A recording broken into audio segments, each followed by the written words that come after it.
in the calm of a fresh winter snow, let us perhaps close our eyes and picture with our mind's eye the snow falling in the woods, the snow falling in the fields.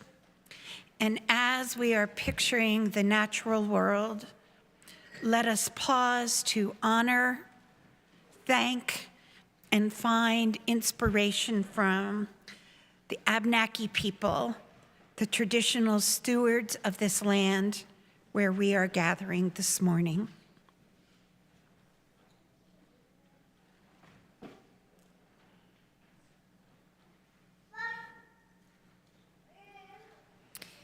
And now coming back into the warmth of our sanctuary for those of you gathered here, and the warmth of your own homes for those of you on the live stream. And maybe there's more of you on the live stream this morning if you haven't gotten plowed out yet. Thank you all for being here for this morning of worship together. I am Ginny Sassaman, and I am your substitute, your last-minute substitute worship associate this morning. On behalf of the worship team that has spent all week planning the service, thank you all very much for being here. So one of the hallmarks, I think, of the Unitarian Church of Montpelier is what a strong community we are.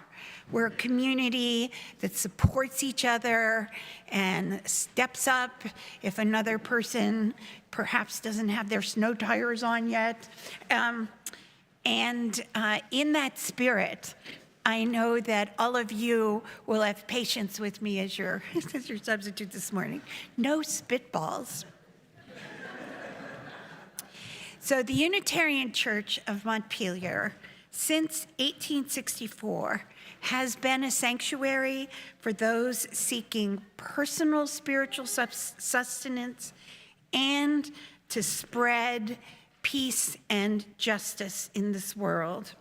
We are fortunate to have strong ministerial leadership for this work, and equally important, this church community thrives on the ideas and actions that each of you bring to the table. From newcomers to long-timers, we are all on this journey together. And it is always a special pleasure to have newcomers and guests. If this is your first or second time visiting and you wish to do so, you are invited to stand or wave your hand now so that we might offer you a special greeting. Thank you, especially for coming out on such a snowy morning. We're very glad to have you here. So newcomers are invited to fill out our welcome form, available at the hospitality table in the vestry during coffee hour right after service, so that we may connect with you and welcome you more fully. And now, as our community, let us all take a moment to greet and welcome our neighbors in the pews.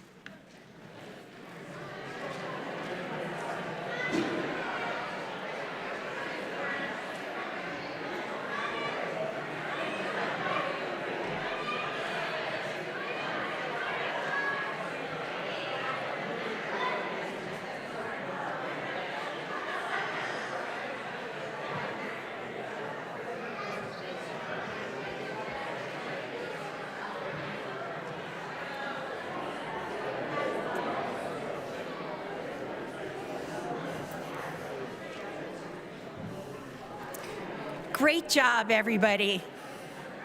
Thank you so much for your warmth and your community spirit.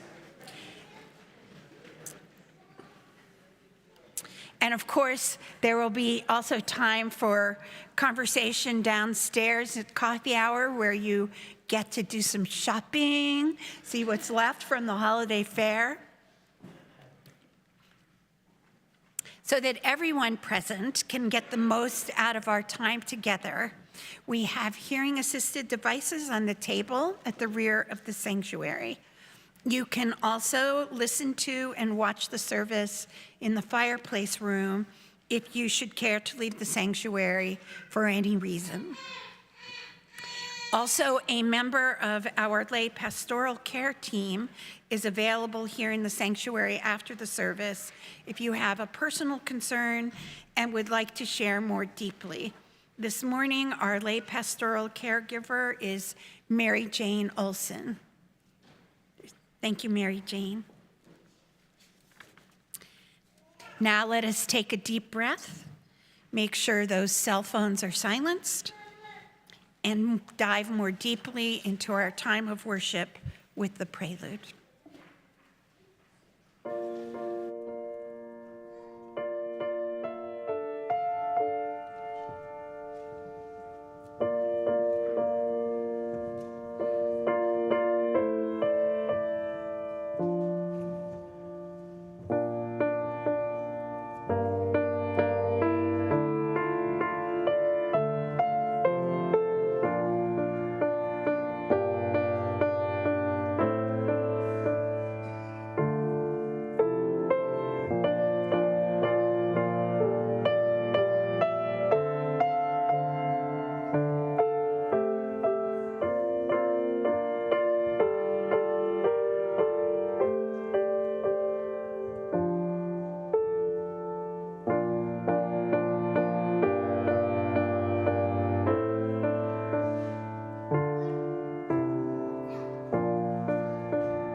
Out of depths unknown, the spark of life ignites, and we are born. We enter a world, a universe not of our making. Our lives unfold in mystery and wonder. Questions abound for which there are no definite answers. And so we gather in community to seek in one another assurance and recognition, compassion and strength. We gather in community to be reminded of what is most ultimate and what is most sacred. In this spirit of searching and of reverence, let us worship together this morning. Today marks the second Sunday of Advent, the season in the Christian tradition that is marked by the 4 Sundays preceding Christmas.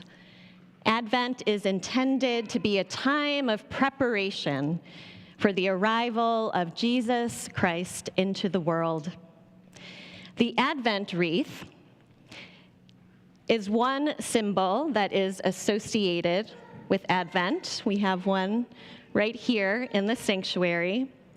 It's a lot like the wreaths that we hang up around our homes this time of year and that are available for purchase along the railings as you make your way. They are beautifully decorated. The symbolism of the boughs of the evergreen formed into a circle is very ancient. It can be found in communities across Europe, even before the emergence of Christianity. There's evidence that Germanic peoples used wreaths that were lit with candles during the cold and dark December days as a sign of hope in the warm, sunlit days of spring that were yet to come.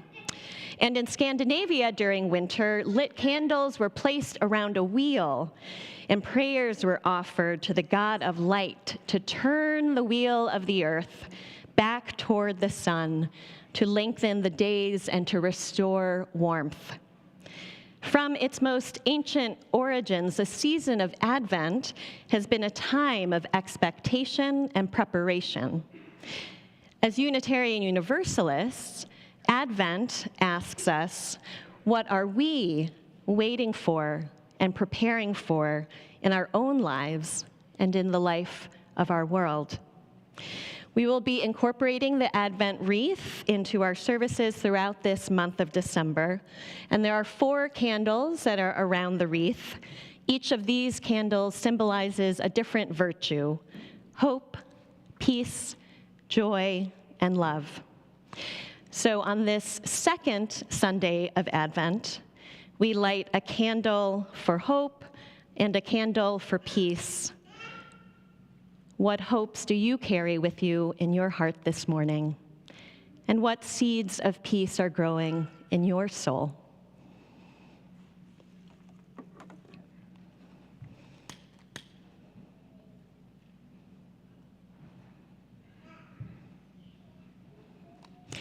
May the light of these candles help us to bring more hope and peace into the world and into this time of worship together.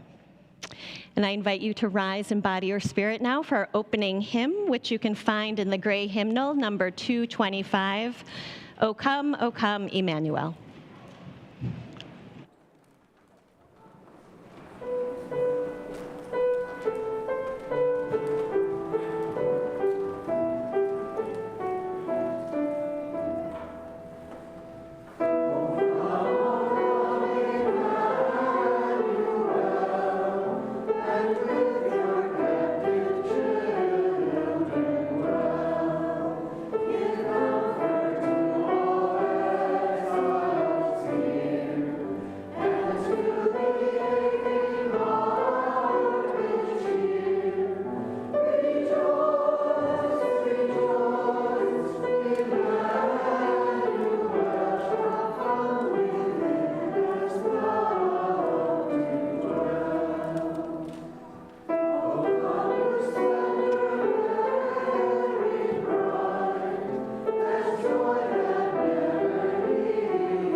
And I'd like to invite Elsie Murphy to come join us.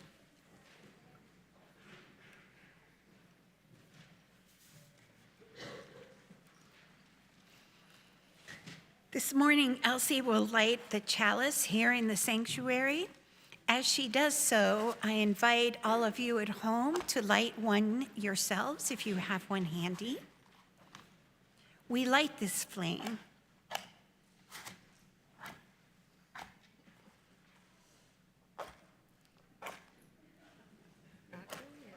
There we go. Okay, we light this flame, an enduring symbol of our collective commitment to lead with truth and compassion. Now, let us join our voices in saying these words of affirmation. You want to share with me? Adapted from L. Griswold Williams. Love is the doctrine of this church.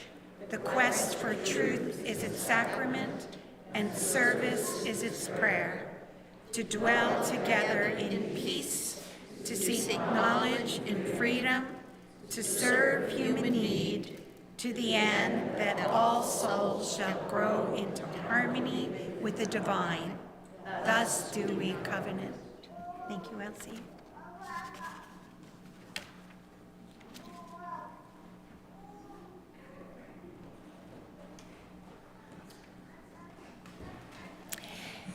As we begin this morning's child dedication ceremony, I'd like to invite any families or children who would like a closer view of the ceremony to come on up front, and you're welcome to sit right here in front of the front pews if you would like.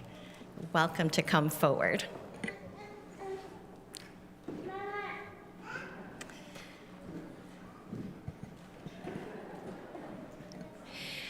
Out of the infinite great mystery, our children come to us, an expression of life's longing for itself.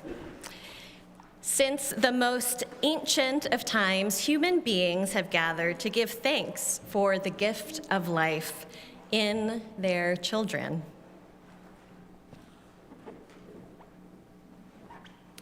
As Unitarian Universalists, we honor and bless our children in ceremonies like the one we are about to create. Our child dedication ceremony celebrates the sacredness of each child, their inherent worth and dignity. It also acknowledges that each of us is nurtured and shaped by others. And this morning, we have the honor of welcoming into this community and dedicating ourselves to two children and their parents. And our ceremony will have two parts. First, the blessing of the children, and then dedicating ourselves to them and their families. So we start with our time of blessing, and I'd like to invite the Homick and Kane families to come forward onto the chancel.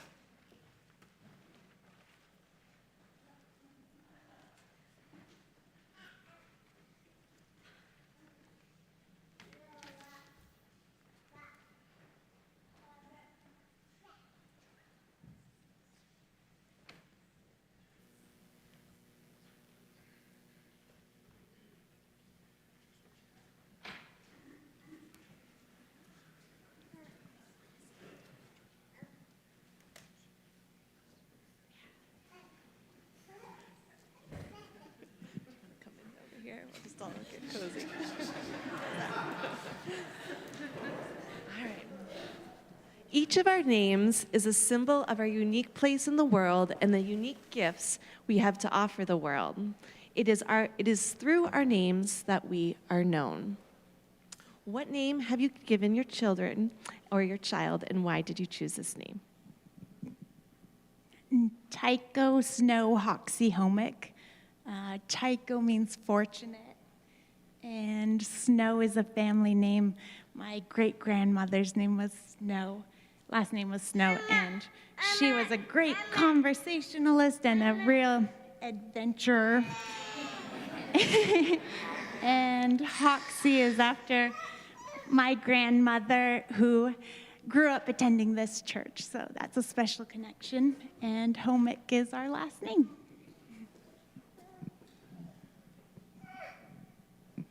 Aoife Marie Kane.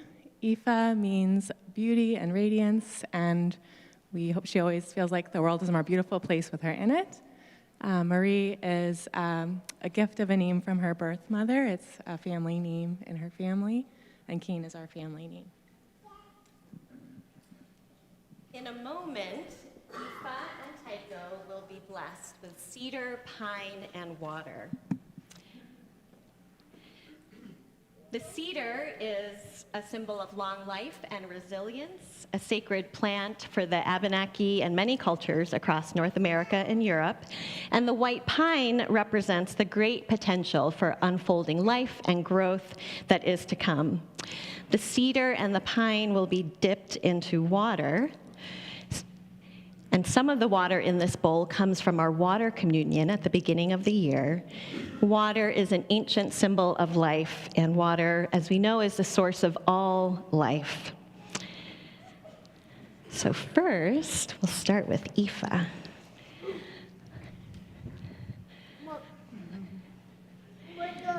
Aoife, I bless your head that you will grow in curiosity about the world. I bless your hands, that you will give to the world in your own unique ways. I bless your feet, that you explore the world with lots of energy. And I bless your heart, that you love and nurture the world and all its creatures. Here, do you want to hold that?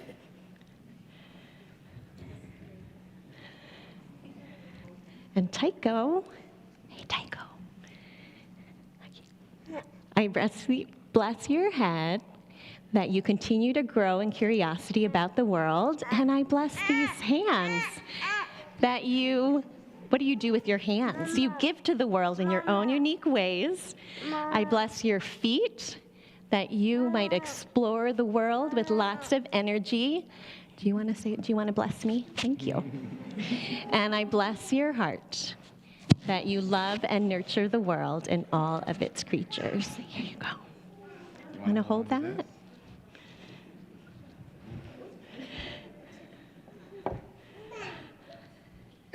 And the parents who stand before us today have been entrusted with the gift of life in the form of their children. And so I ask of you, Christina and Ryan and Eliza and Bryce, you have come here to dedicate yourselves to the sacred duties of parenthood and to ask this community to support you in sharing those duties.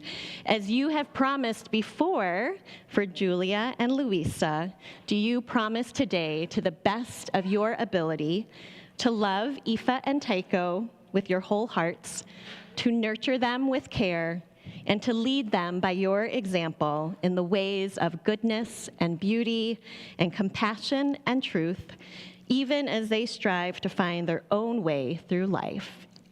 We do. Great.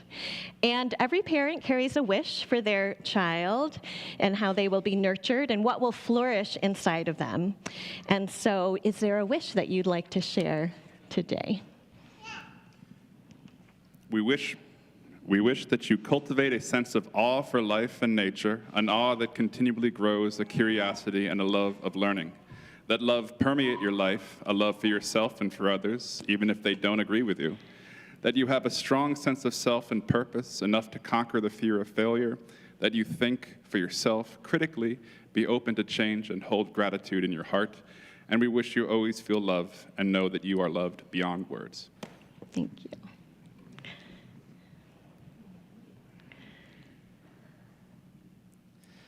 Our family's wish for you, Aoife, is a life of wonder, joy, love, and resilience.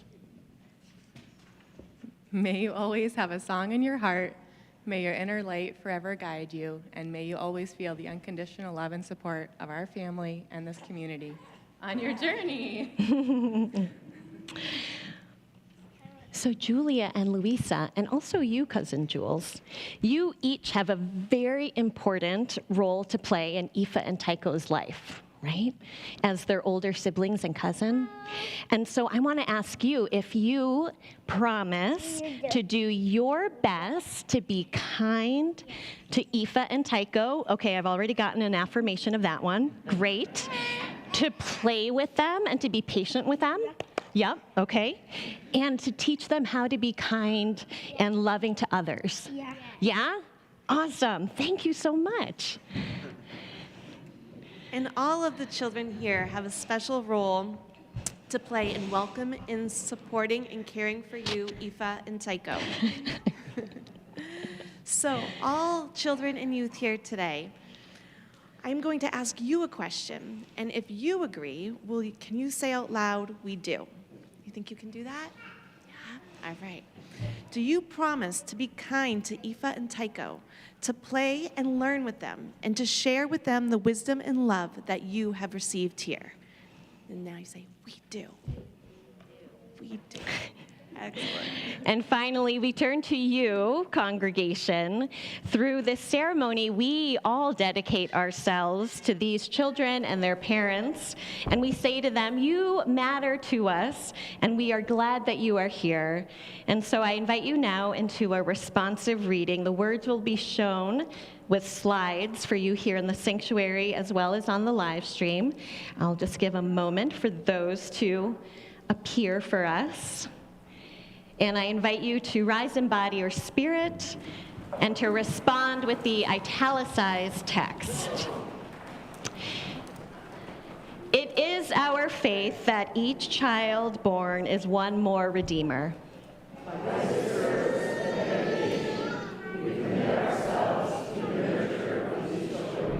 Are you ready to dedicate yourselves to Aoife and Tycho? We are prepared to dedicate our minds and hearts to these children and to their parents. Will you strive to love and cherish them in times of struggle as well as gladness? We will love and cherish them always. We acknowledge the divine spark within each child. May we be worthy guardians of these young lives. May we build a community in which they grow surrounded by beauty, embraced by love, and cradled in the arms of peace. And may it be so. Thank you. Hi. And you can return to your seats, and Caitlin's going to have the children head out.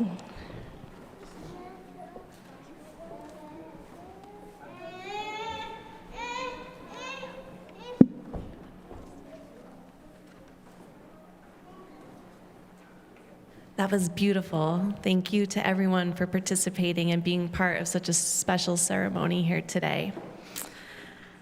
Today, during spiritual exploration time, we are going to head into the children's chapel, and we will be playing a game called I Wonder About You.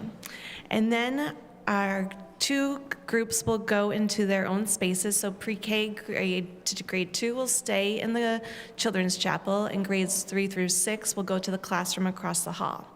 And we will be serving granola as a snack today. And we are delighted to welcome new children and families to participate in our spiritual exploration program. So if you are new today and have not already filled out our registration form, please come when your child comes up with us to fill it out, and then you are welcome to stay with your child in our program or return to the service afterwards. We are so happy to have you all here, and now we will sing the children out as they go. Thank you.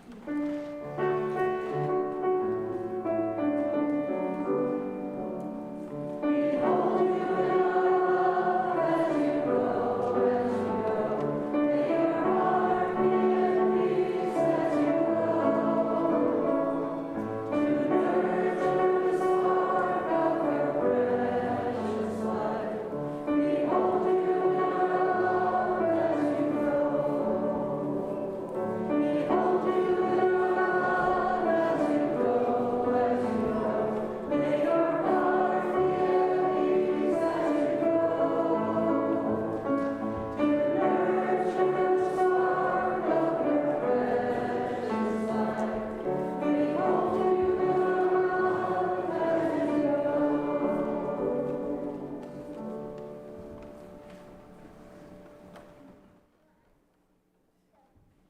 And now I'd like to invite another guest forward to the pulpit this morning. And that is because it is time for our testimonial for our community pouch recipient for the month of December. So Sally Russell, if you made it in through the snow, we'd love to have you come up and tell us much more about Youth First Mentoring. Come on up. This was very timely, actually. Thank you, Sally. It's all yours. Thank you, everybody. I've never been to a Universalist ceremony before. As a Catholic, I think I've been to a non-Catholic church 3 times. And I'm just moved so much by the beautiful music here and the very welcoming space that I feel like I've come into. So thank you for letting me be here. I'm the program director of Youth First Mentoring, and as mentioned, we were selected for December's Community Pouch. I want to tell you a little bit about what we do and why we do it. We have research that shows that 1 in 3 youth today report not having any adults in their life that they feel they can go to when they face a challenge in their lives. So consider that for a moment. Can you imagine navigating the trickiness of adolescence just on its own, stacked with living in our society with the new pressures of social media, the substance use disorders that we see in our communities, and the economic strains many of our families are feeling without having someone to talk to? So our mission over the past 26 years has been to support youth and healthy outcomes by connecting them with supporting and caring volunteer mentors who show up each week to love, guide, and care for and support their mentee through their adolescence. These relationships are proven to delay substance use, increase academic achievement and graduation rates, and improve mental health outcomes for the individual youth that we serve. And it's very, very simple. It's a simple formula. There's no bells or whistles in our program.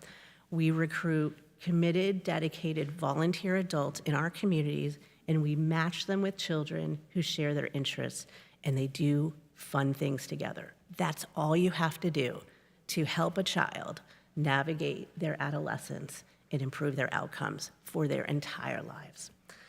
So while our mentors are only committed for 1 year to spend with their youth, our average match length is 4.5 years, and some of our mentor matches have been together 11 years that we're celebrating this year. You might also know some of our mentors in the community. A couple of them attend this congregation. And since our records have been kept electronically, we have logged in over 11,000 mentoring sessions with youth in our community. That's not just 1 hour. That's not just 11,000 hours. That could be 20 or 30,000 hours because a session is more than 1 hour typically. So we have a big impact. So your donations, if you choose to give them, really go towards the program support directly. I am the only paid employee. I work part-time, 30 hours a week. And so you can be rest assured that if you support our organization, you are directly supporting kids in our community in Central Vermont. We know Youth First Mentoring is not going to be able to solve our large social situations that we're dealing with, but we can make a difference in the lives of individual children with proven healthy outcomes. So thank you for choosing to support Youth First Mentoring in December this year. We're very grateful. We can't do it without the support of the volunteers in our program and our financial donors. On this Sunday, in this sacred place, I think it's fitting to recall the words of Act 20:35 that say, "In all things, I have shown you that by working hard in this way, we must help the weak and remember the words of the Lord Jesus, how he himself said, 'It is more blessed to give than to receive.'" And that can happen in many ways in our lives, whether through volunteering or donating if that's possible, or just showing up for children in your life. So thank you.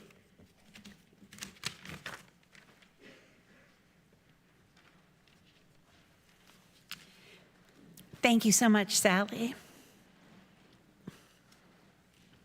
So we have one announcement this morning, but it's a biggie, and many of you have probably been waiting for this.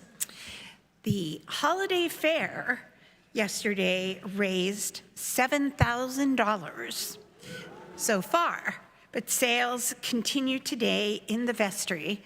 As Joan mentioned, there's a lot of wreaths out in the stairway. There's all kinds of goodies still downstairs. So you all can contribute to the life of the church and the community in that way, and also get some goodies for yourself at the same time. And now for the offering. Sally has done a wonderful job of describing this month's community pouch recipient. And we're at the time to give. Generosity is a practice that is central to the well-being not only of ourselves, UCM as a church, but also to our broader community and the children in our community. And it is a blessing and a privilege to be able to support our shared values financially as we each are able. So half of your cash offerings today, which will be placed, there's green pouches at the outside ends of the pews that get passed into the middle. Half of your cash offerings will go to the mentoring program. The other half will support the mission and ministry of our own congregation. If you are writing a check this morning, please indicate on the memo line what it is for.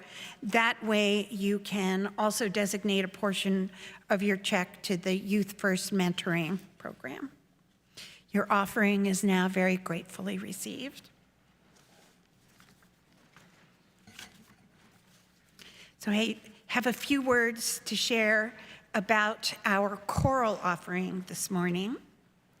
Our choral offering is called Unfallen World. It was inspired by the C.S. Lewis Space Trilogy. In one passage of the trilogy, the protagonist arrives at the epiphany that space is not empty, cold, and dead, but rather the source of life and beauty, filled with love, joy, and meaning.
join in a time of meditation and prayer. My mic's on now.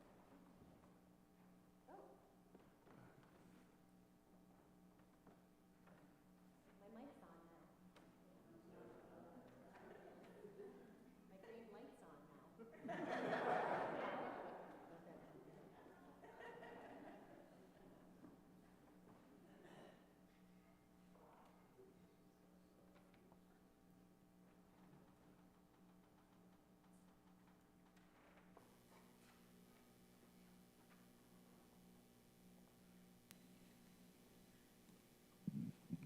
How's this?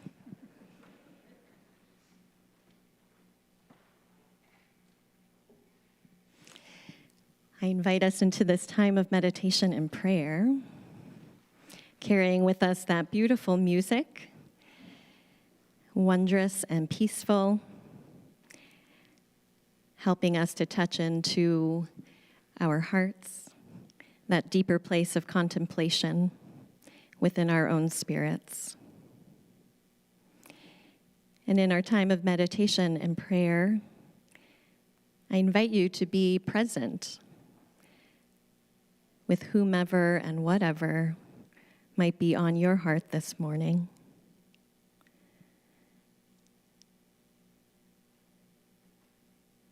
Praying for those who might be grieving the loss of loved ones. Praying for those who might be struggling as winter begins. As beautiful as the snow is, the temperatures can be cold.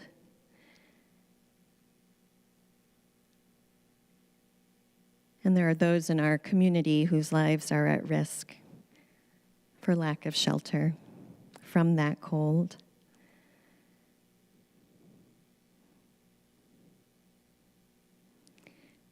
We open our hearts to all that might be present, concerns and joys and gratitude this morning.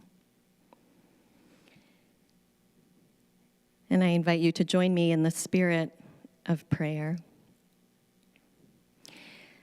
Spirit of life, mother of all, mystery beyond our understanding. Here we are, living, breathing creatures with minds that wonder and hearts that feel awe.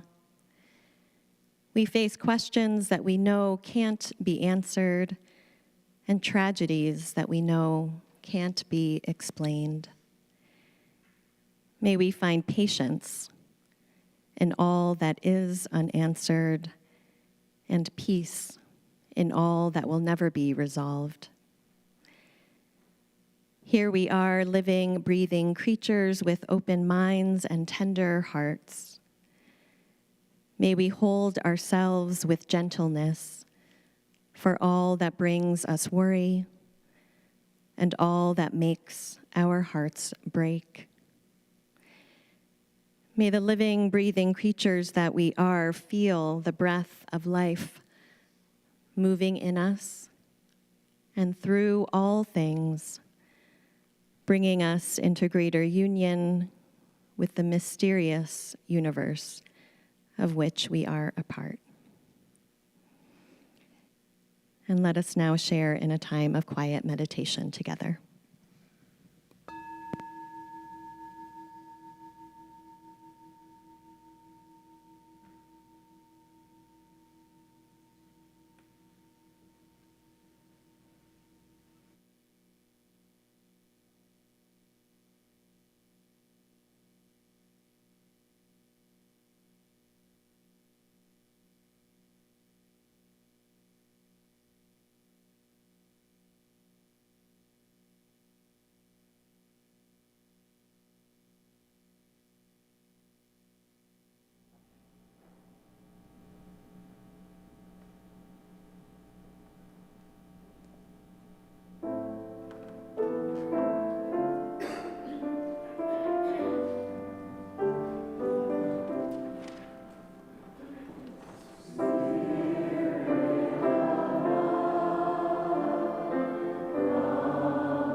Today's reading comes from Valerie Kaur, founder of the Revolutionary Love Project and author of See No Stranger.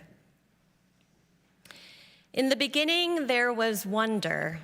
Out in the country, far from city lights, the night air was clear enough to gaze into the long, shimmering galaxy that stretched across the sky. I would stand in the field behind our house and talk to the stars like they were my friends, just like I talked to the cows over the fence or the horses across the road. Back then, there was no question. The earth under me, the stars above me, the animals around me were all part of me. And wonder was my first orientation to them all, the thing that connected me to them. You are a part of me I do not yet know. Wonder is our birthright. It comes easily in childhood, the feeling of watching dust motes dancing in sunlight, or climbing a tree to touch the sky, or falling asleep thinking about where the universe ends. If we are safe and nurtured enough to develop our capacity to wonder, we start to wonder about the people in our lives too, their thoughts and experiences, their pain and joy, their wants and needs. We begin to sense that they are to themselves as vast and complex as we are to ourselves, their inner world as infinite as our own. In other words, we are seeing them as our equal. We are gathering information about how to love them. Wonder is the wellspring for love. It is easy to wonder about the internal life of the people closest to us. It is harder to wonder about people who seem like strangers or outsiders. But when we choose to wonder about people we don't know, when we imagine their lives and listen for their stories, we begin to expand the circle of those we see as part of us.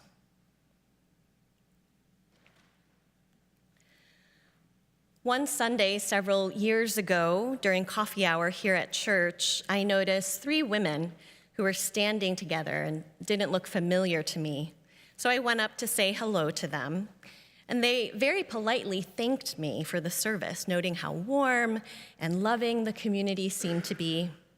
They told me that they were visiting from Alabama and were here on a mission trip, planning to volunteer at some local organizations, including the food pantry that used to be across the street. Hearing that they had come from Alabama and knowing that the density of UU congregations in the South isn't quite as high as in New England, I asked if they had ever been to a UU congregation before. No, ma'am, they replied. This is our first time, but we very much enjoyed the service. I wished them well during their visit and moved on to another conversation. A couple of weeks later, the phone in my church office rang, and I noticed it was an out-of-state phone number. So I answered, and it was one of the women who I had spoken to that day. I'll just call her Sandy for this story. Sandy told me that she had been thinking about us ever since she had returned to Alabama. And she was very respectful in this conversation and referred to me as pastor. Pastor, she said, everything in the service was just so lovely. It was so warm and welcoming and loving. But what about Jesus, Pastor? Do you ever talk about Christ? And she told me how she worried deeply for the souls of the children, for the souls of all those in the cemeteries around town that she passed on her visit. For her, she explained, salvation in the afterlife is of the utmost importance, and belief leads to salvation. You can't be saved if you don't believe in Christ, she told me. Now, you can imagine that as a former Catholic, Unitarian, Universalist minister, there are a lot of reactions I could have been having in that moment. And I did feel the flaring up of indignation and defensiveness rising in my body, warming my cheeks. I noticed the litany of very rational responses that I could interject beginning to form in my mind. But I tried hard to stay curious and to focus on the deep and sincere caring and concern that this woman was sharing with me, which was so apparent. I gently explained that in our congregation, people hold a diversity of theological beliefs, and for many people, salvation in the afterlife is not their focus. I explained that no, one does not have to believe in the saving power of Jesus Christ to be a part of our religious community. I explained that yes, some people do read the Bible here, but they come to their own conclusions of what the scripture means. I told her that in our religious community, we hold open the possibility for multiple sources of theological meaning and truth, and that with these differences, we can remain united in our grounding in love for one another and our planet, and our commitment to making our world a more loving and compassionate place. In the end, Sandy was still worried about our souls. But I acknowledged her anguish and suggested that perhaps we could continue to pray for one another.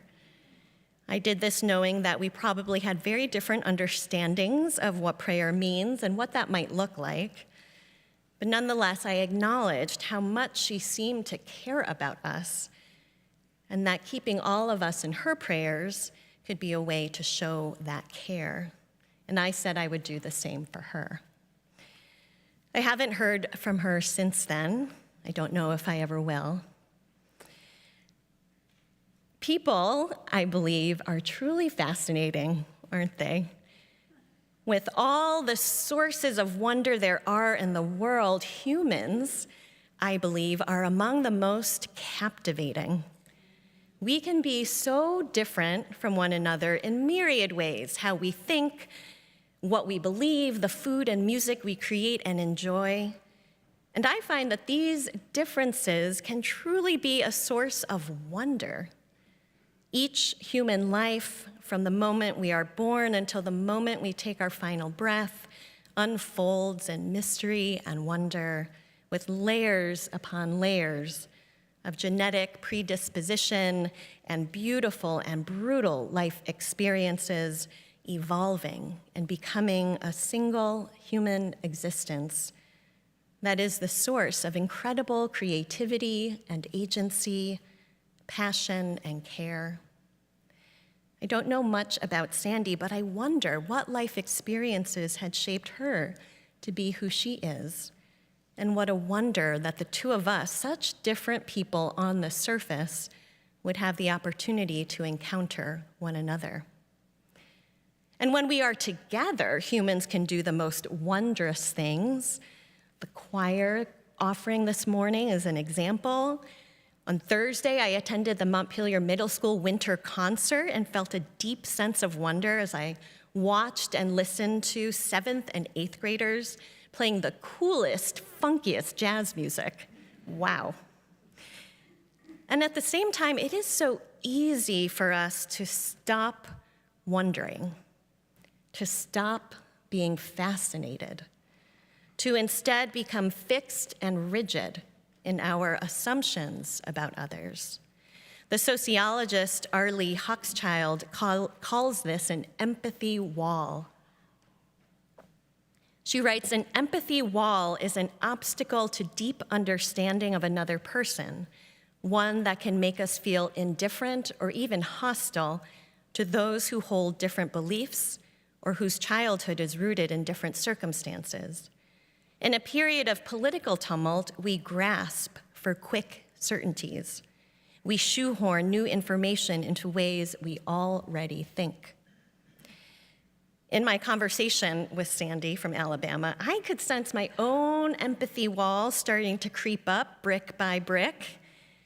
This wall so easily emerges for me when I'm faced with a worldview that is drastically different from my own, whether it's based on religion, theology, identity, or politics, or all of the above. Valerie Kaur, whose words I shared earlier, describes this empathy wall as the failure to wonder. She writes, "Wonder is where love begins, but the failure to wonder is the beginning of violence. Once people stop wondering about others, once they no longer see others as part of them, they disable their instinct for empathy. And once they lose empathy, they can do anything to them or allow anything to be done to them. Entire institutions built to preserve the interests of one group of people over another depend on this failure of imagination." We witness this failure of imagination and rigid empathy walls taking hold in many parts of our society, don't we? Leading to more pain and unnecessary suffering. So what can we do to keep this part of our imaginations alive, to continue wondering about one another, and to cross the empathy wall? I'm inspired by the words of the activist and public theologian Ruby Sales. In engaging with others, Sales encourages us to ask the question, where does it hurt? This is such a humanizing question, isn't it? Where does it hurt? It automatically forces us to move beyond the labels and assumptions we might make of others because of certain opinions they hold, or the clothes that they wear, the car they drive, or where they sleep at night. Asking, where does it hurt, beckons us to find connection in the common reality of our suffering.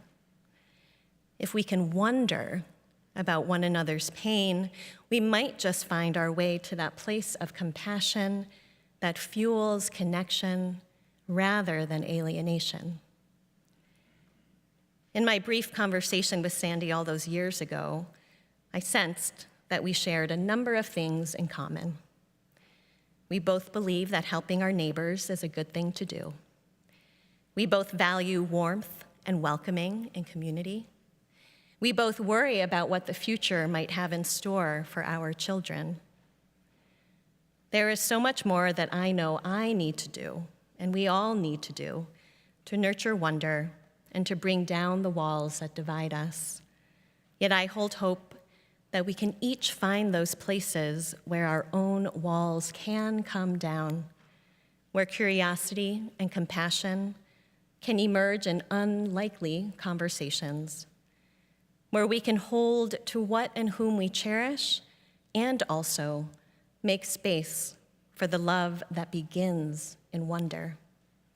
We can begin to witness in one another a part of ourselves that we do not yet know. I hold hope that this world of wonder is still possible. Let us make it so. I invite you to rise in body or spirit for our closing hymn. Number 346 in the gray hymnal, Come Sing a Song with Me.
And as we close our service, we extinguish our chalice and carry with us its flame of truth, the warmth of community, and the spark of hope into the days and the week ahead. And as we do so, let us say together our mission statement. We welcome all as we build a loving community to nurture each person's spiritual journey, serve human need, and protect the earth, our home. May you go with the wonder that draws us outside ourselves, nurturing that wellspring of love and finding beauty and delight in this, our wondrous world. And we conclude our service with the postlude.